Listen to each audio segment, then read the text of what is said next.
Is that really how you feel? Yeah, that's right. Honestly, I couldn't care less about the kids. Why did we even have so many kids? They were unnecessary.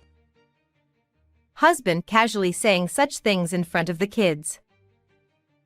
As a person, and as a parent, I can never forgive that. Thanks to my husband's remarks, I understood that he really didn't care about the kids and me. I couldn't bear it anymore and said, "Let's just get divorced. I can't take it anymore." He didn't seem particularly surprised and instead replied confidently, Fine, but you'll take care of the 3 kids, okay? I'll take the house for compensation. "My name is Caitlin Thorne, a 35-year-old housewife.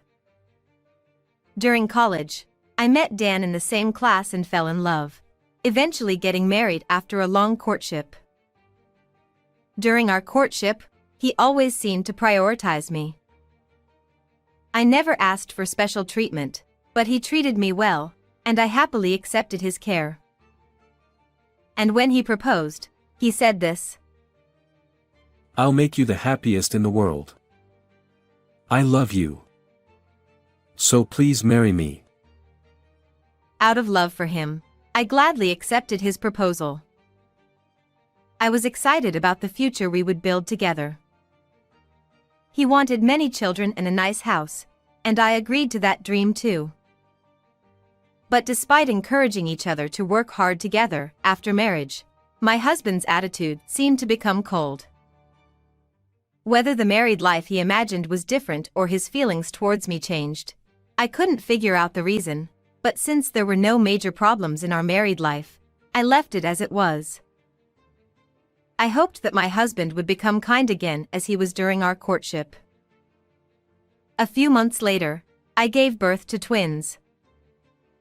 A girl and a boy. I knew I was having twins during pregnancy, but I was still overjoyed when they arrived. And I also felt a sense of responsibility and nervousness about raising them both at once. "I'll do my best at parenting with you," I said, hoping my husband would respond kindly. But his reaction seemed somewhat cold. "Look how cute they are. Why don't you hold one too?" Oh, I can't right now. Maybe later. When I tried to get him to hold the baby, he made excuses to refuse. I couldn't help but wonder why he wouldn't hold them even though they were so adorable. He confided that he didn't know how to handle it. I thought he should just love the children genuinely, but it seemed he was struggling as a husband. I decided to support him in getting used to the children. However, even after 3 months had passed since the birth, he still seemed to avoid interacting with the children.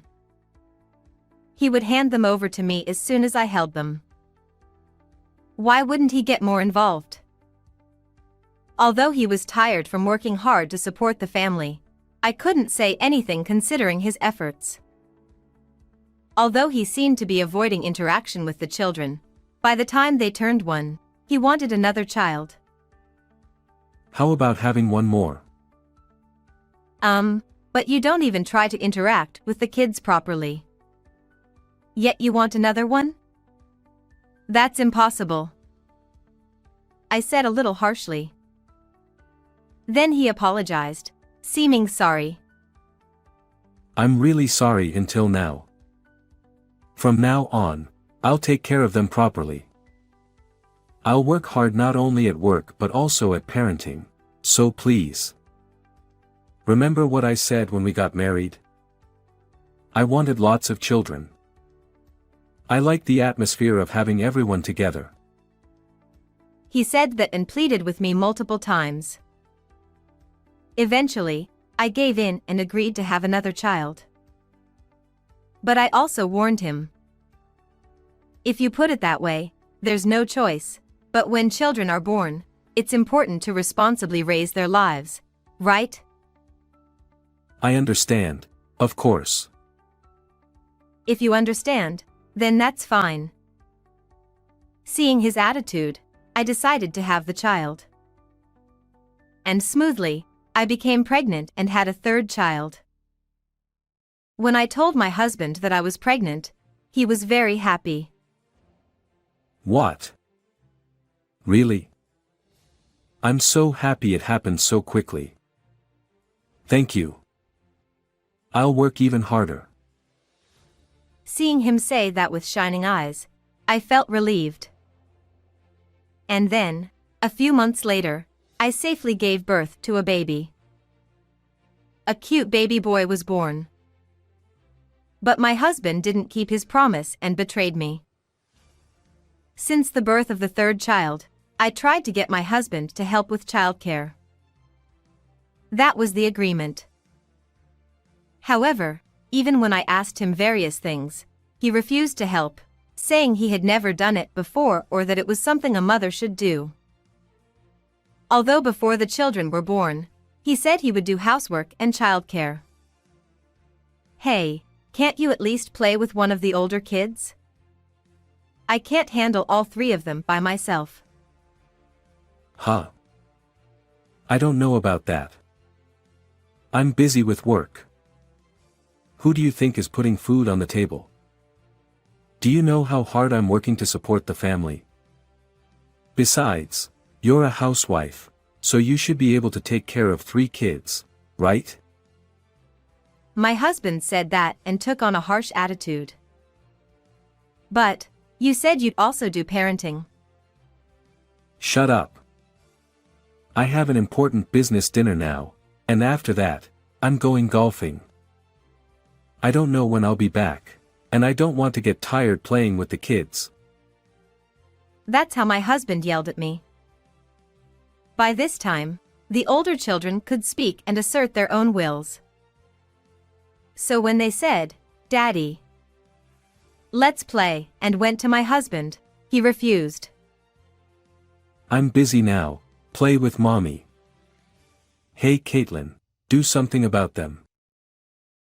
They're his own children. Why doesn't he play with them when he was the one who said he wanted a lot of children? I couldn't understand my husband's words and actions. Instead of trying to raise the children, my husband avoided them. Perhaps because of his continued oppressive attitude, the children had stopped getting close to him. And my husband was doing one more thing that was unbearable. He stopped putting the money he earned into the household. Originally, my husband was an outdoorsy type and often went on trips and drives.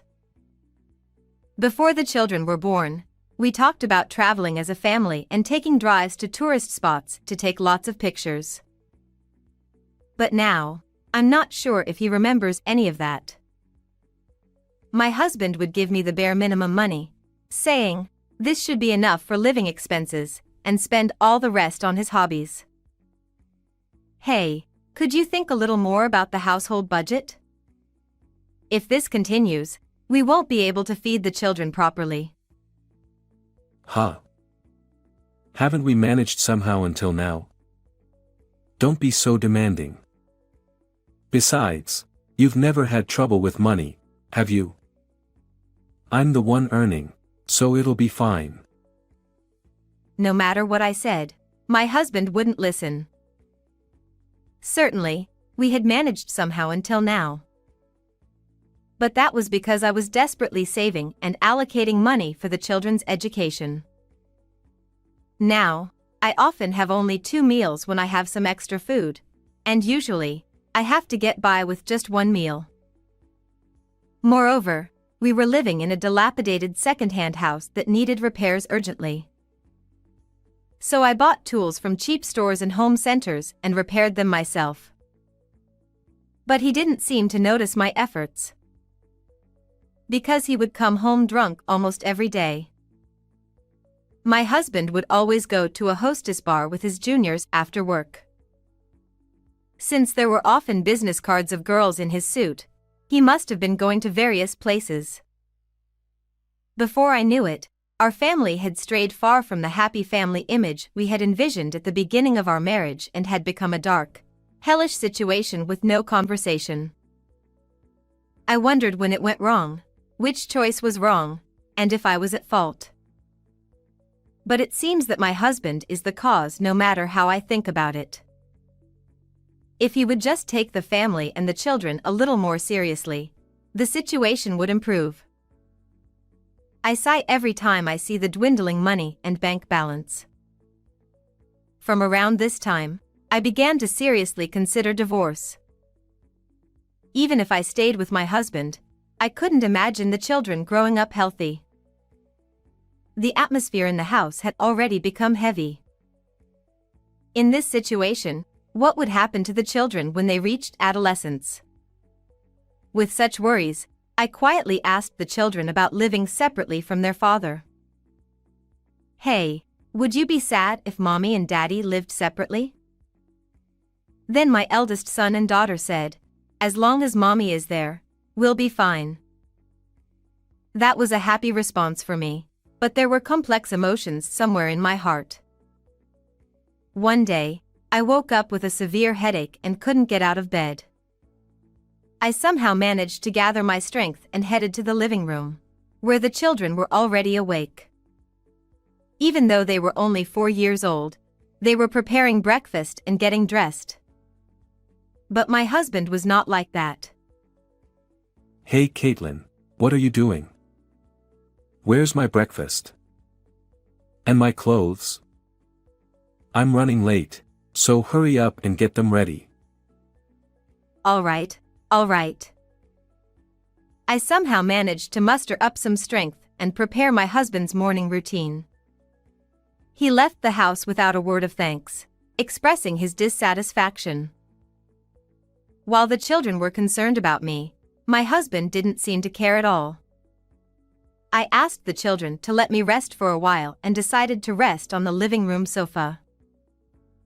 Since it was a holiday for the kindergarten that day, the children were also at home. I thought I would feel better with a little rest, but before I knew it, I had fallen asleep. Hey! Wake up! I woke up to my husband's voice. He was clearly angry. What's going on? When I came back, dinner wasn't prepared, the breakfast dishes were still there, and the house was a mess. What have you been doing all this time? You're supposed to be a housewife, so do your housework properly. He yelled at me with force. At that moment, I felt something inside me snap. Do you have the right to say that to me? I appreciate that you're working, but isn't it strange to say such things when the family is going through a hard time? I'm also working hard for the family.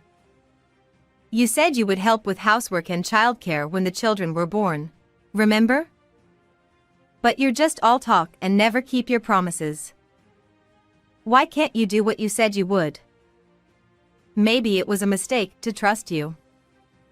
It's not fair to the children to have a father like you. I vented out all the feelings I had been holding back. My husband seemed very surprised that I would respond so clearly, but he quickly retorted.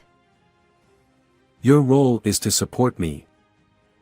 I come first. Think about me before the children. Realizing that my husband no longer cared about the children, whom he had once desired so much, made me sad. Is that really how you feel? Yeah, that's right. Honestly, I couldn't care less about the kids. Why did we even have so many kids? They were unnecessary. My husband said such things in front of the children, which I could never forgive as a person and a parent. I couldn't bear it anymore and said, "Let's just get divorced. I can't take it anymore." He didn't seem particularly surprised and instead replied confidently. Fine, but you'll take care of the 3 kids, okay? I'll take the house for compensation. That's how he responded. I would have laughed if compensation was something I wanted. But I was grateful that he agreed to take this rundown house. I'm sure the repair costs will be outrageous. I accepted my husband's terms without telling him anything about it. After that, since my health had improved a bit, I went to the city hall to get divorce papers. On the way back, I felt relieved that I could finally be away from my husband. But at the same time, I remembered the past. My husband had said he wanted to build a happy family at the beginning of our marriage. I found myself crying. How did it come to this? No, why did I fall for such a man? At night, when my husband came back from work, I handed him the divorce papers without saying a word. He signed them without any hesitation. So we divorced, but I wasn't worried at all. Because I had been preparing for this for a long time.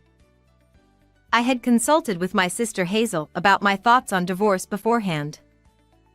My sister had started her own business, and it had been over 5 years since she started her company.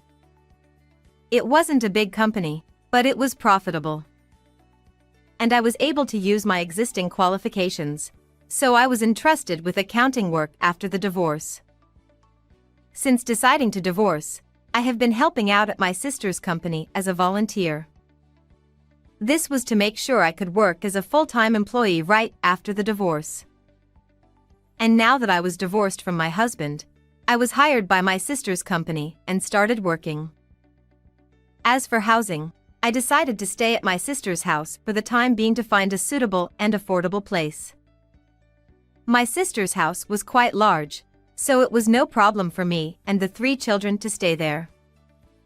Besides, the children were very fond of my sister, so it was a very good environment to take our time to find a new home. About a month later, my husband suddenly contacted me.